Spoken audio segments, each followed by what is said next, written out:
What is up guys, Hate here and welcome to another episode ng Ang Random. Ang sarap dito kahit gaano kainit sa Metro Manila, malamig pa rin dito sa taas kasi ito yung highest elevation dito sa Marilaki Highway para i-test drive or i-break in yung motor na kaka-upgrade lang natin.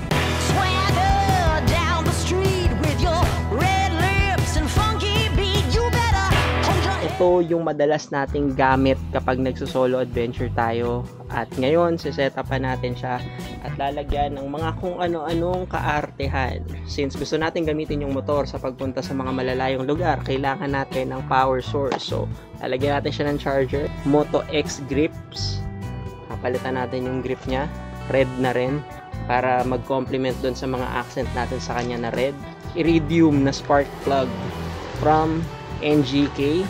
Papalitan natin yung tapakan niya nitong Expedition na mas malapad na tapakan. Ang lapad. So mapalitan natin tong tapakan niya ng mas malapad. Papalitan natin yung chain and sprocket set niya. Ito yung engine sprocket. Magpapalit na tayo ng 520 na kadena. Bigat gold chain. This is from DIB 520 HV na kadena, X-ring.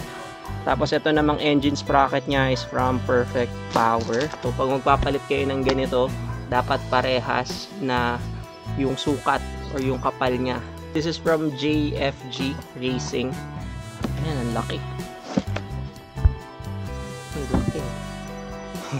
Two-tone, red and black. So maganda.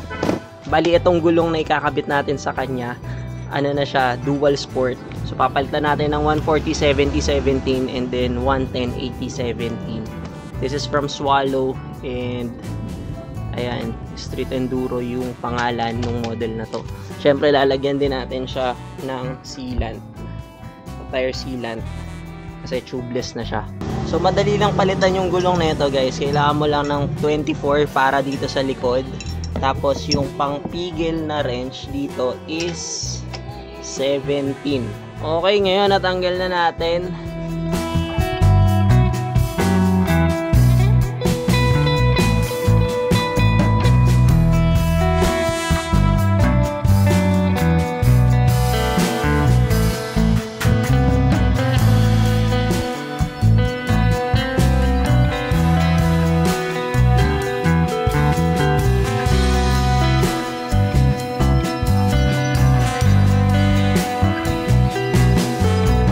Kompleto na yung mga gusto nating i-upgrade sa kanya. So isa-isahin natin. So nagpalit na tayo ng gulong. Dual Sport Swallow 110/80/17 Street Enduro. Itong sa likod niya naman 140/70/17. So nagpalit na tayo ng chain sa kanya. 520 na yan. So ibig sabihin mas malapad. Nagpalit din tayo ng sprocket. This is 51 teeth na 520. Tapos ito naman yung nasa harap or yung engine sprocket is 15. Tsaka pala wala tayong mic na ginagamit ngayon kasi nakalimutan kong dalhin yung cable ng mic natin. So gagamitin sana natin to pero next time na lang. Total random episode lang naman to. So ano pa nga ba yung in-upgrade natin sa kanya? Pinalitan natin siya ng foot peg. Mas malapad na to. This is from Expedition. Tapos nilagyan na rin natin siya ng guard kasi hindi na kasya yung guard kasi medyo malapad yung kadena natin. 520 na siya. Tapos ano pa ba? Pakita ko na lang rin yung lahat ng upgrade na itong motor siguro. So ito, alam nyo naman na to eh. Yung headlight niya. So meron siyang blue. Tapos meron siyang white na park light. Ayos pa. So yan lang yung na-open ko. Pwede rin naman yung high beam, low beam nya. So meron din tong motor natin na mini driving or MDL. So white and yellow. And then nagpalit din tayo sa kanya ng side mirror. So adventure side mirror na to. Hindi na siya mababali kasi ayan no. Same siya nung parang bracket nung para sa cellphone or sa action camera. Tingnan nyo yung itsura nya. So ayan, nagpalit din tayo ng grip, handle grip. Sobrang kapit na ito guys, highly recommended. Daytona pang motocross tong grip na to. So binutas na lang natin siya para pumasok or gumana pa rin tong ano natin, handlebar guard. And then yung ating levers from Expedition, so anti ano na rin yan, tawag doon, anti bale. So ayan, syempre meron tayong ito, yung sa action camera. So pag kailangan ko ng action camera, and for some reason naiwan ko siya ngayon kasi biglaan lang to, yung lakad na to. So ayan yung lalagyan niya. Cellphone holder, by the way parehas yan yung action camera and yung cellphone holder natin from Motowolf. And then switches, DSK yung gamit natin dito, dalawa switch, tapos meron tayong switch pa dito. Itong switch natin na to is for low beam. So ayan siya. Tapos naglagay na rin tayo dito ng hook para pag may kailangan tayong isabit. So ayan lahat. Ang kulang na lang dito sa motor natin ngayon is yung charger ng cellphone or yung USB charging port, na meron na rin tayo pero hindi pa natin siya nailalagay.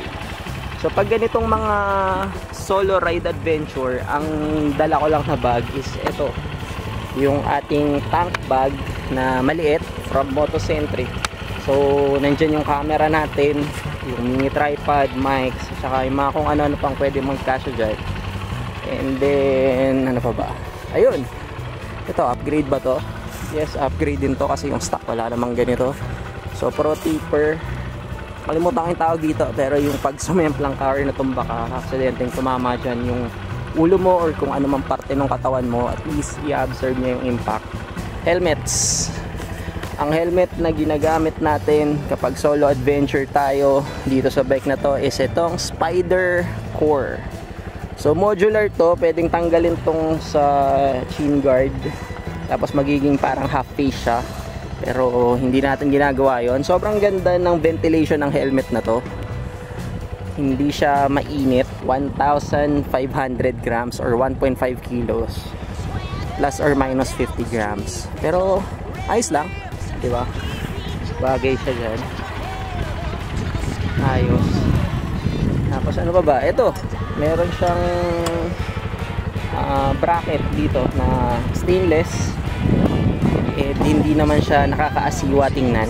So pag maglo-long ride tayo nang may dala tayong gamit, siguro yung duffel bag, pwede yun dyan.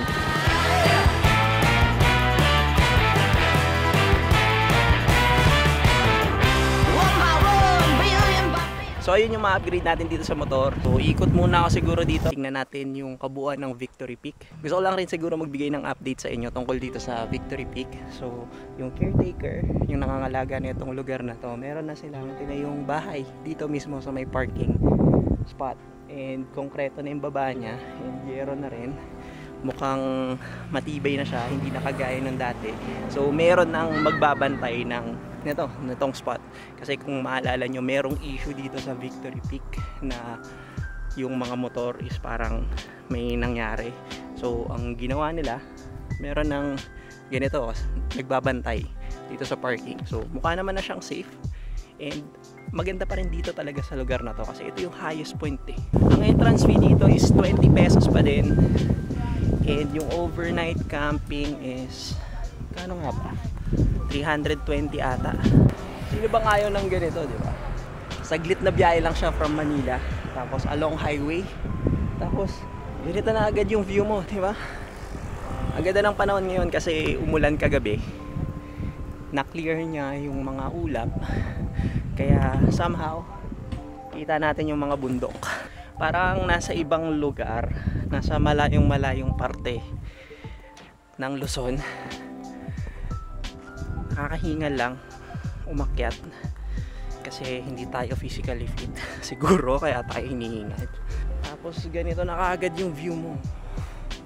Look at that, 360 degrees view to guys. Malabo lang yung part doon kasi maulap, pero doon yung sunrise. Tapos dito naman sa side na to, nandito yung sunset. Ito pa yung isang side nyo, sunrise side. Hindi yun masyadong nakikita kasi parang puro lang siya ulap. Pero Pacific Ocean na yan. Bear campsite to, halos wala siyang CR. Hindi ko lang alam kung may naitayo na sila ngayon na CR. Pero kung gusto nyo ng campsite talaga na malapit sa nature, isa to sa mga highly recommended ko. Tingnan nyo naman yan, no? May tinayo na rin pala sila ditong parang, ano bang tawag dyan? Attic house. So siguro paparentahan din nila yan para sa mga walang tent. Pero the best mag tent pitching dito sa lugar na to kasi sobrang dali lang niya ma-access. Hindi ka kailangang lumayo kung saan yung drop off mo, so hindi ka mapapagod.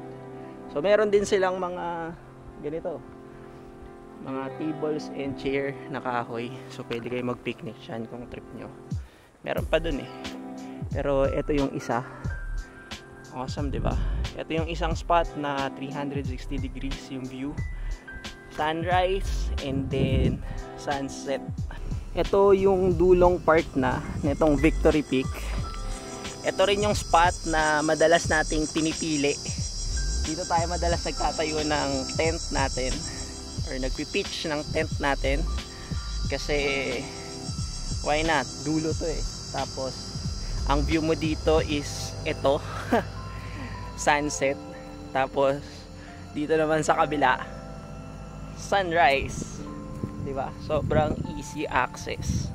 Talagang walking distance, nandito ka na. Tapos may mga bato pa siya na pwede mong patungan, katulad nito. Actually meron pa dun eh. Yun talaga yung pinakadulo. So medyo hindi na pantay yung lupa nun dun. Kaya mas maganda magtayo dito sa part na to. Ang bilis lang ng biyahe natin eh, kasi wala masyadong traffic kasi nag-uulan-ulan ngayon sa Manila. And siguro akala nila umuulan din dito. Buti na lang hindi tayo inabot ng ulan and malamig-lamig yung klima. Dito parang hindi summer kasi syempre mataas tong lugar na to eh. So ngayon ano pa ba yung pwede natin gawin? Wala na, ubuhin na siguro. So dito na natin tatapusin tong video na to. Thank you guys for watching this episode ng Unrandom. Random talaga. Pero naghahanap rin naman tayo ng mapipicturean kahit papano. By the way, yung gamit nating lens, itong ginagamit ko for vlogging is yung 10-24 na Fujinon lens na WR. So ito yung version 2 ng 10-24 ng lens na to. Kaya okay na okay siya. Meron tayong ginagamit na tripod, mini tripod. So hawak natin yung camera doon sa tripod para mas madali siyang mahawakan. Photo Pro UFO 3. Nakakahingal mag-vlog, may hawak ang camera tapos naka-extend ng ganyan. Pero carry lang. So yun, dito na natin tatapusin tong video na to. Thank you guys for watching. Don't forget to like and subscribe. Once again, my name is Sate. See you in the next video. Mabuhay!